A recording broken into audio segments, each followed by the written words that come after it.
building a relationship, how you connect, how you communicate, and how you take care of them, right?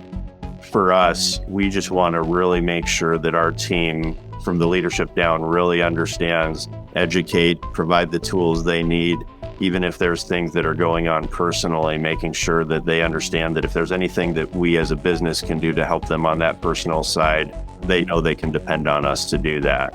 You know, life is hard, and we want to make sure that we're a partner with our team members as well through those challenging times they may have personally.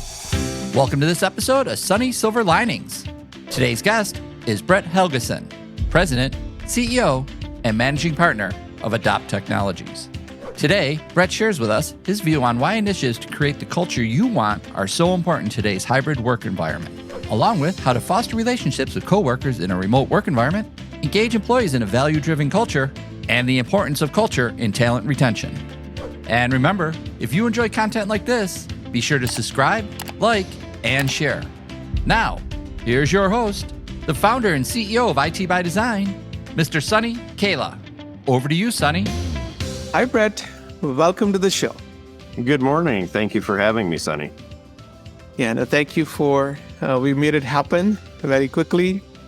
And this was more of a conversation that we started with your company during one of the industry shows. And then we're like, there is a lot more to learn from your growth. So let's start there, Brett. I would love to share your journey, your entrepreneurial journey with the world. So where you started to where you are today. Yeah. Well, like many, not all, but many entrepreneurs, my parents were entrepreneurial as well. So I got to work in the family business from a young age in the hospitality industry. And really ever since that point in time, I'd always felt like I wanted to start my own business at some point in time. So I ended up, after going through college and getting my degree and working for both a really large corporation and then a smaller entity. When I was about 27, I started my first commercial construction company from the ground up. And so that was the first foray into entrepreneurship for me personally.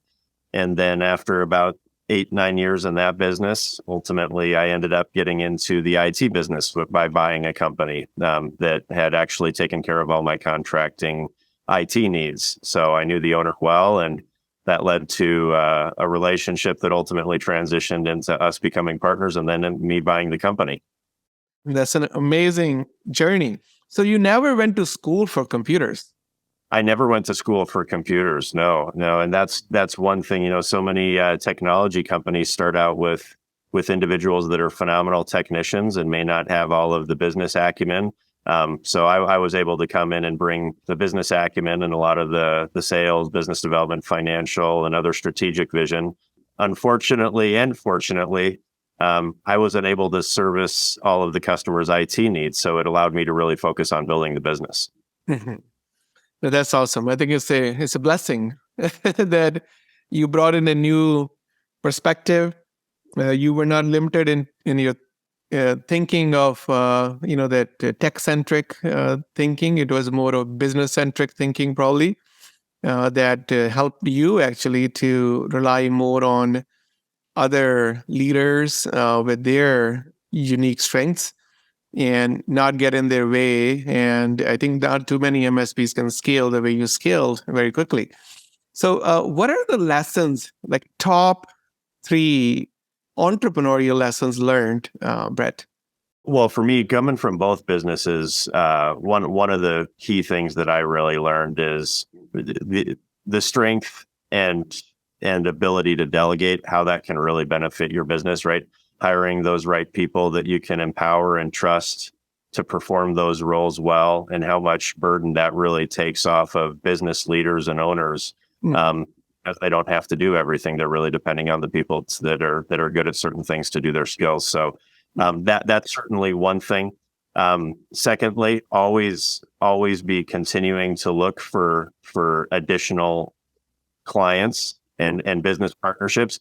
We've always been in both of my business, a very relationship-driven business where we have long-standing partnerships with our clients and customers. And if in my construction business, because in that business, I could actually perform every role within the organization. I did not spend the amount of time that I should cultivating and fostering new relationships with new prospective clients and things of that nature. And that's something I really learned going into the IT business, just how important that is to have a constant pipeline of new prospective clients. Mhm. So that's definitely the second. And then third really is all around people and culture, and really just understanding that most people don't want just a job that pays the bills. They want to be a part of something. They want to be able to grow personally and professionally. They want to be trusted. They want to have a say in how they can help the business succeed. Mhm. And really just being able to create an environment where we have a very open, honest, transparent culture where people are able to question things. And why do we do things this way? Should we look at doing it this another way? And so just really empowering people and make sure they have a voice, right? And that we're able to genuinely care about them and help foster a really growing professional development program for them so that they can continue to grow. Mhm. So what I'm hearing you say, Brett, is you really focused on relationships, and when it comes to internal people and or your clients, so relationship is kind of at the center, building those relationships with clients and also relationships with your team members. In the remote workplace, Brett, it's really a lot more challenging. It was easier when everyone was in at one place. When I say easier, I mean strategies were different. So the question is, what are you doing differently right now? So is everyone, first of all, back to the office, or you guys are all remote or hybrid? So talk to us about your work environment. And then also, what changed? What strategies are you using to keep your relationships healthy with your team members? Yeah. Well, first, before the pandemic, we were almost exclusively all in the office. We didn't even have a remote work policy. And Certainly, the pandemic brought that along, and ended up modifying our policies like pretty much every other company.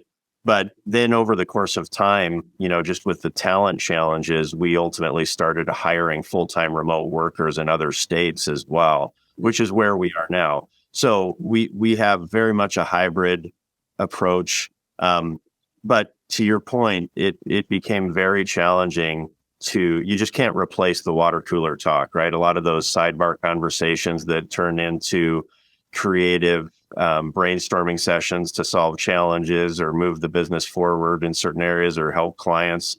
And one thing that we really focused on early on is we wanted to start having consistent communication with our entire organization where everybody could see people on the phone or on the Zoom meeting, right? mm, And so basically having all hands meetings on a consistent basis, at least every other week, to make sure we got together, and then really trying to promote that everybody is going to have Zoom meetings with each other, right? Get that face-to-face time, even though it can't replace being in front of each other physically, just at least being able to see the body language, the expressions, all of those emotional intelligence type things that you need that help build and foster a really successful relationship. We started doing that more often. But even company events, like everybody, company events that we started doing remotely, whether it be, mixologists and things of that nature. But all in all, just trying to figure out ways that we can really stay in touch. mhm. So it's just the method of building a relationship has changed. How you connect, how you communicate, and how you take care of them, right? Yep. Now, what are the values? So I know you're a very values focused person. So what are the values that are near and dear to you and your company and what are you doing to make sure that the values alignment is there, awareness is there, and people are living those values? Well, that's a great point. And we hire on values. So we benchmark roles. We look for the types of values within the team members that we're looking to potentially hire, that they're very well in alignment with what we do and how we do things, how we treat clients, how we treat team members, and all of those things. And the values side of things, for us, teamwork, integrity, security minded, innovative, and caring in general. Those are our values. We always break it down to an acronym. So, is it caring? And for us, we just want to really make sure that our team as a whole, from the leadership down, really understands that we're here to support, help, educate, provide the tools they need, even if there's things that are going on personally, making sure that they understand that if there's anything that we as a business can do to help them on that personal side, that they know they can depend on us to do that. Life is hard, and we want to make sure that we're a partner with our team members as well through those challenging times they may have personally. Mhm. That's very important. Like care, being deeply caring about your people at the center solves a lot of other byproduct issues. Where even at ITBD, we're very intentional about. We have an acronym as well called HAPPY, and it's basically humility, accountability, positivity, passion, and your community. So kind of building community at work. Now, I want to also pick your brain on what are the top dangers that you see as a MSP? And normally dangers also brings opportunities. So what are the opportunities? So maybe one or two top dangers that you as a MSP owner facing or the channel is facing, and what are the top one or two opportunities? Yeah, well, I mean, certainly, I think cybersecurity threats and the cyber landscape have to be at the top of the list, right? Because those situations, whether they hit us as an MSP or our clients, right, it's not a good thing in any scenario. So the opportunity, obviously, that brings about is really making sure that, which is why it's one of our core values, security minded, making sure that we are always looking at the trends and where the next security measures are going and tools, and whether it be artificial intelligence based stuff or otherwise, and just trying to really focus on leveraging those tools to the best of our abilities to protect ourselves and our clients. That's a tremendous opportunity, not only from a risk mitigation perspective, but also because everybody out there in the business world understands that these are things that we need to invest in to protect the value of their business. That's really where we try to focus on partnering with what I consider sophisticated, thoughtful business owners that really understand that IT and technology solutions are integral to their strategic objectives. Mm-hmm.